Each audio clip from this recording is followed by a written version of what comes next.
अस्सलाम वालेकुम। पाकिस्तान में इस वक्त शाम के 7, भारत में 7:30 और यहाँ हमारे स्टूडियोज की घड़ियों में सुबह के 10 बज रहे हैं। वॉइस ऑफ अमेरिका वाशिंगटन की उर्दू सर्विस से हमारी बाकायदा नशरियात का आगाज होता है। पहले घंटे के लिए मैं हूँ आपका मेजबान खालिद हमीद। जैसा कि आप देख रहे हैं, फेसबुक लाइव पर हम आपके सामने हैं और वेबसाइट और रेडियो पर हमारा ये 1 घंटे का न्यूज शो जारी रहेगा। तो आगाज करते हैं पहले आज की अहम खबरों की सुर्खियों से। पाकिस्तान अमेरिका से ताल्लुकात बरकरार रखना चाहते हैं, ख्वाजा आसिफ का बयान। इस्लामाबाद से मैं हूँ मोहम्मद इश्तियाक। पाकिस्तान में ऐसी महफूज पनागाहें मौजूद नहीं जो किसी दूसरे मुल्क के खिलाफ इस्तेमाल हों। वज़ीर दिफा खुर्रम दस्तगीर का बयान। इस्लामाबाद से मैं हूँ मोहम्मद जलील। पेशावर हाई कोर्ट का बमबारी से मुतासरा खानदान को दीयत अदा करने का हुक्म। मैं हूँ पेशावर से शमीम शाहिद। जनूबी एशिया खुसूसी टाडा अदालत ने मुंबई के सिलसिलेवार बम धमाकों के मामले में ताहिर मर्चेंट और फिरोज खान को फांसी और अबू सलेम को उम्र कैद की सजा सुनाई। मैं हूं नई दिल्ली से सुहेल अंजुम। और दूसरी अहम खबरों में, बहरे ओकियानूस में जन्म लेने वाले शदीद तूफान अर्मा ने कैरिबियन के कई जजायर में तबाही मचा दी है और तूफान के रास्ते में पड़ने वाले बेशतर जजायर में इंफ्रास्ट्रक्चर और मकानात बुरी तरह मुतासिर हुए हैं। चीन ने कहा है कि वो शिमाली कोरिया के खिलाफ उसकी ताज़ा जौहरी कार्रवाई की पादाश में अक़वाम मुत्तहिदा जो भी कदम उठाएगी उसकी हिमायत करेगा। अमेरिका के सदर डोनाल्ड ट्रंप ने कहा है कि शिमाली कोरिया के खिलाफ फौजी कार्रवाई अमेरिका की अव्वलीन मर्जी नहीं है, लेकिन उन्होंने मजीद कहा कि हम देखेंगे कि क्या होता है। और जनूबी कोरिया के उस देहात सियानजू में सैकड़ों मुजाहिरीन की सिक्योरिटी फोर्सेस से झड़पें हुई हैं, जहां अमरीकी फौज मिसाइल शिकन दिफाई निजाम के लिए लॉन्चर्स नस्ब करने जा रही है। शामी फौज का कहना है कि इस्राएली जंगी तैयारों ने जुमेरात के रोज कस्बे मस्याफ के नजदीक शामी फौजी ठिकानों पर हमले किए हैं, जिसमें 2 फौजी हलाक हो गए हैं और मालो असबाब को नुकसान पहुंचा है। और अमेरिका में कांग्रेसी लीडरों ने सदर डोनाल्ड ट्रंप का ये चैलेंज कबूल कर लिया है कि मुल्क में उन 8 लाख के करीब गैर कानूनी तारिकीन वतन की कानूनी हैसियत के बारे में कानून मंजूर किया जाए, जो इस वक्त अमेरिका आए थे जब वो बच्चे थे।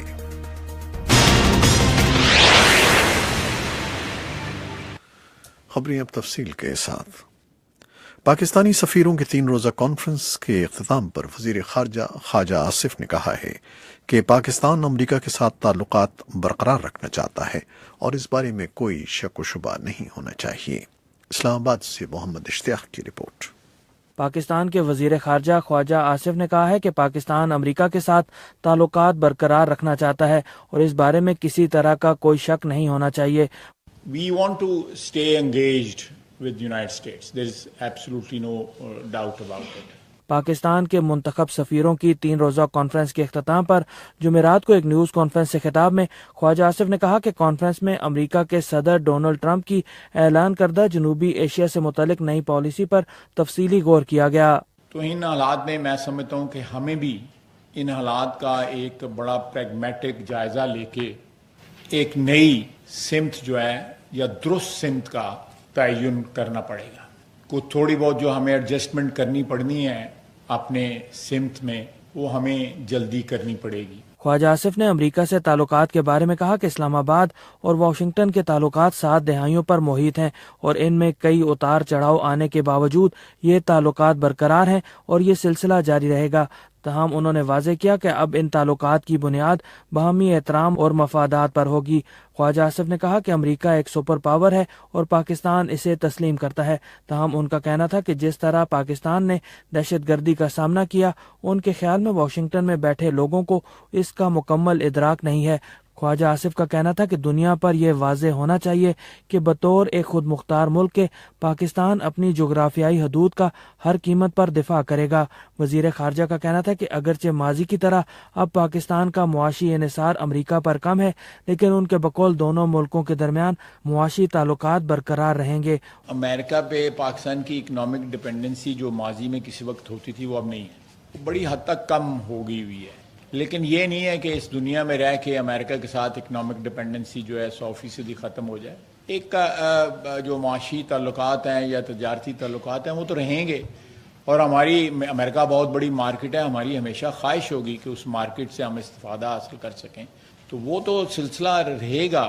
ان کا کہنا تھا کہ اس خطے سے متعلق روس کا بھی اہم کردار ہو سکتا ہے، اور ان کے بقول اگر خطے کے ممالک بشمول چین اور روس مسائل کا حل تلاش کریں تو وہ عمل زیادہ دیر پا ہوگا۔ افغانستان سے تعلقات کے بارے میں خواجہ آصف کا کہنا تھا کہ دونوں ممالک کو ایک دوسرے سے مسلسل بات چیت کرتے رہنا چاہیے۔ ہم چاہتے ہیں کہ ہمارے تعلقات جو ہیں جس طرح ایک ہمسائے ایک بھائی کے ساتھ ہونے چاہیے اس طرح کے ان کے ساتھ تعلقات ہوں، لیکن پاکستان کا جو اپنا مفادات ہیں وہ سب سے پہلے آتے ہیں، اور پاکستان کے مفادات کا جو تحفظ ہے وہ سب سے پہلے فرض ہے ہمارا۔ پاکستان کے وزیر خارجہ کا مزید کہنا تھا کہ سفیروں کی کانفرنس میں سامنے آنے والی تجاویز پر ملک کی قومی سلامتی کمیٹی کے اجلاس کے علاوہ پارلیمنٹ میں بھی غور کیا جائے گا، جس کے بعد اس سارے عمل کو ایک جامع شکل دی جائے گی۔ انہوں نے ایک مرتبہ پھر حکومت کے موقف کو دہراتے ہوئے کہا کہ پاکستان دہشت گردی کے خلاف جنگ جیت رہا ہے اور انسداد دہشت گردی کی کوششوں میں اسلام آباد دنیا کے ساتھ بھی تعاون کے لیے تیار ہے۔ خواجہ آصف جمعے کو چین کا دورہ کریں گے، جہاں وہ اپنے چینی ہم منصب سے ملاقات کریں گے۔ چین کے دورے کے بعد وہ ایران بھی جائیں گے۔ وزیر خارجہ کے مجوزہ غیر ملکی دوروں میں روس اور ترکی کے دورے بھی شامل ہیں، جبکہ رواں ماہ کے اواخر میں اقوام متحدہ کی جنرل اسمبلی کے اجلاس کے موقع پر وہ وزیر اعظم شاہد خاقان عباسی کے ہمراہ نیو یارک جائیں گے۔ محمد اشتیاق، وائس آف امریکہ، اسلام آباد۔ پاکستان کے وزیر دفاع خرم دستگیر نے کہا ہے کہ پاکستان میں دہشت گردوں کی کوئی محفوظ پناہ گاہیں نہیں ہیں۔ حکومت کسی بھی دہشت گرد تنظیم کو اس بات کی اجازت نہیں دے سکتی کہ وہ پاکستان میں قیام کرتے ہوئے دہشت گردی کے منصوبے بنائے۔ اسلام آباد سے یہ رپورٹ ہمیں بھیجی ہے محمد جلیل نے۔ پاکستان کے وزیر دفاع خرم دستگیر نے ایک بار پھر اس بات کا اعادہ کیا ہے کہ ملک کے اندر ایسی محفوظ پناہ گاہیں موجود نہیں جو دہشت گردی کے لیے کسی دوسرے ملک کے خلاف استعمال ہوں۔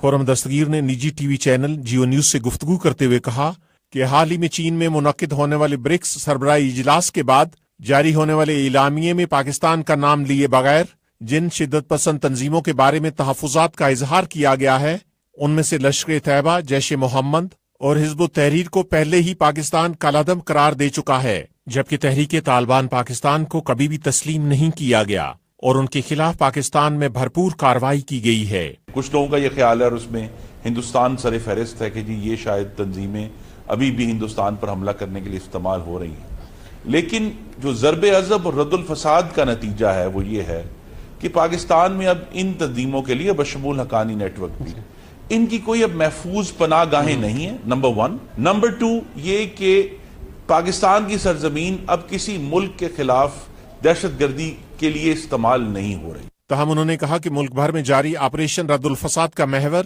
ان شدت پسند تنظیموں کی باقیات کو ختم کرنا ہے جو اب بھی ملک میں موجود ہیں۔ خرم دستگیر نے کہا کہ اگرچہ بعض تنظیمیں ملک کے سیاسی دھارے کا حصہ بننے کے لیے کوشاں ہیں، لیکن ان کے بقول ان کا تدارک کرنا ضروری ہے۔ ہمارے لیے بہت بڑا چیلنج ہے کہ اگر یہ وہ چاہے ایک سویلین فیس کے ساتھ پاکستان کے پروسیسز میں حصہ بھی لینے کی کوشش کریں، لیکن بہرحال ہمیں ان کا تدارک کرنا پڑے گا۔ خرم دستگیر نے کہا کہ ملک میں ہر سطح پر یہ غور و فکر کرنے کی ضرورت ہے کہ بنیاد پرستی پر مبنی سوچ کو کیسے ختم کیا جا سکتا ہے۔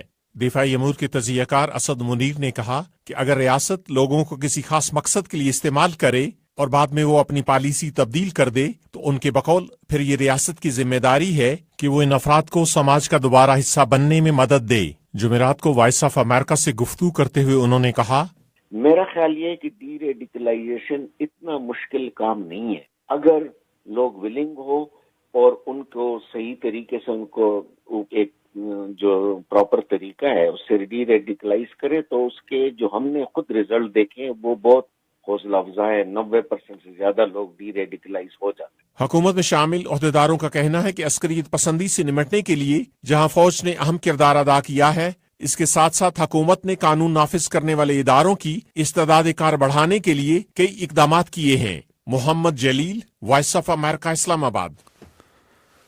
ممبئی کی خصوصی ٹاڈا عدالت نے ممبئی کے سلسلہ وار بم دھماکوں کے معاملے میں 2 افراد کو پھانسی اور 1 شخص کو عمر قید کی سزا سنائی ہے۔ یہ حملے مارچ 1993 میں کیے گئے تھے۔ نئی دہلی سے رپورٹ بھیجی ہے سہیل انجم نے۔ मुंबई की खसूसी टाटा अदालत ने मार्च 1993 में मुंबई में होने वाले सिलसिलेवार बम धमाकों के मामले में 2 मुजरिमों ताहिर मर्चेंट और फिरोज खान को फांसी की सजा और जराइम पेशा अबू सलेम और करीमुल्लाह खान को उम्र कैद की सजा सुनाई है।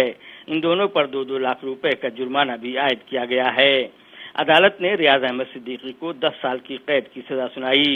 इन धमाकों में 257 अफराद हलाक और 713 जख्मी हुए थे, जबकि 27 करोड़ रुपए की इमलाक का नुकसान हुआ था।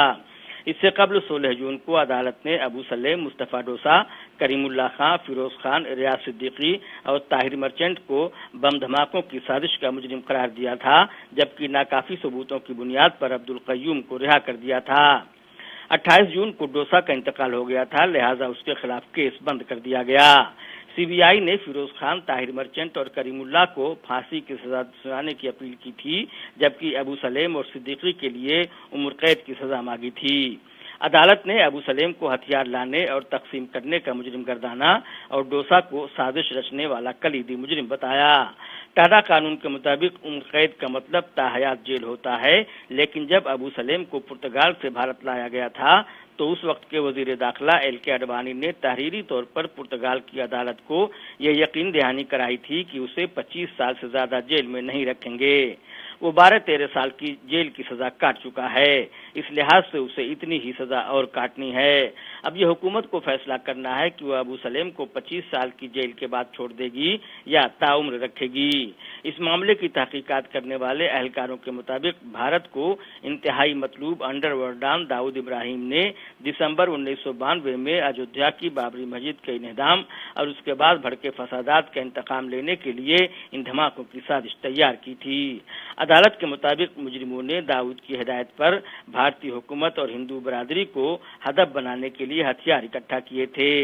इस मामले में अदालत ने सबसे बड़ा फैसला 2006 में सुनाया था।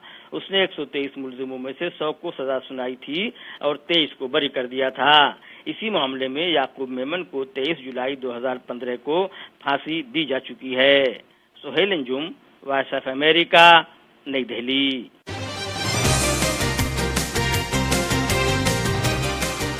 ताकतवर तूफान अर्मा का मरकजी हिस्सा रात के वक्त पोर्टोरिको के शिमाल से गुजरा है और आज जुमेरात के रोज बाद में डोमिनिकन रिपब्लिक और हेटी से गुजरेगा। वॉइस ऑफ अमेरिका के माइकल ब्राउन और केविन एनॉक्स ने बताया है कि अमेरिका में वर्जिन आइलैंड्स और रियासत फ्लोरिडा में हंगामी हालत का निफाज जारी है और कुछ इलाकों से लोगों का लाजमी इनखला किया जा रहा है। मजीद तफसीलात बयान कर रही हैं मुदस्सरा मंसर। अमेरिका में नेशनल हरिकेन सेंटर तवक्को कर रहा है कि जुमेरात की शब ये तूफान जनूबी बहामास में टर्क्स और कायकोस के करीब होगा। बरमुदा में तूफान अर्मा के बायस एक शख्स हलाक हो गया।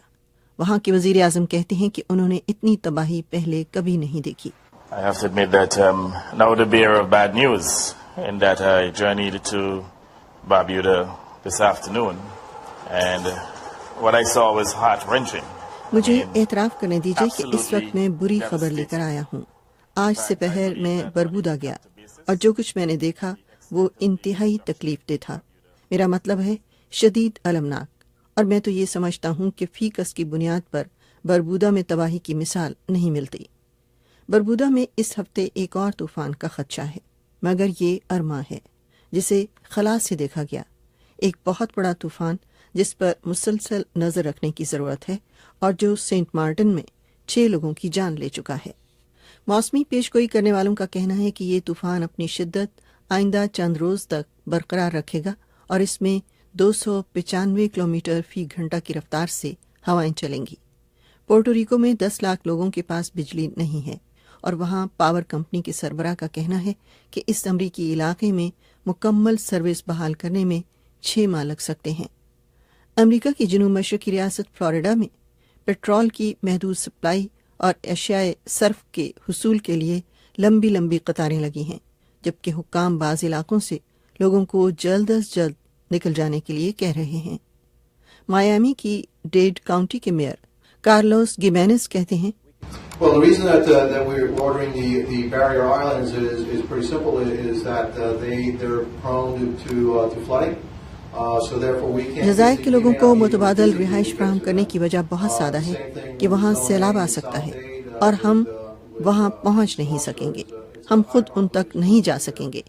یہی حال ساؤتھ ڈیٹ میں زون A کا بھی ہے، وہاں شدید طوفان کا خطرہ ہے تو ہم آپ تک نہیں پہنچ سکیں گے۔ چنانچہ اگر آپ انتباہ پر توجہ نہیں دے رہے، گھر چھوڑنے کا لازمی حکم نہیں مان رہے، تو میں یہ نہیں کہتا کہ ہم آپ تک نہیں آئیں گے، مگر میں یہ ضرور کہوں گا کہ ہو سکتا ہے ہم آپ تک نہ پہنچ سکیں اور آپ یہ خطرہ مول لے رہے ہیں۔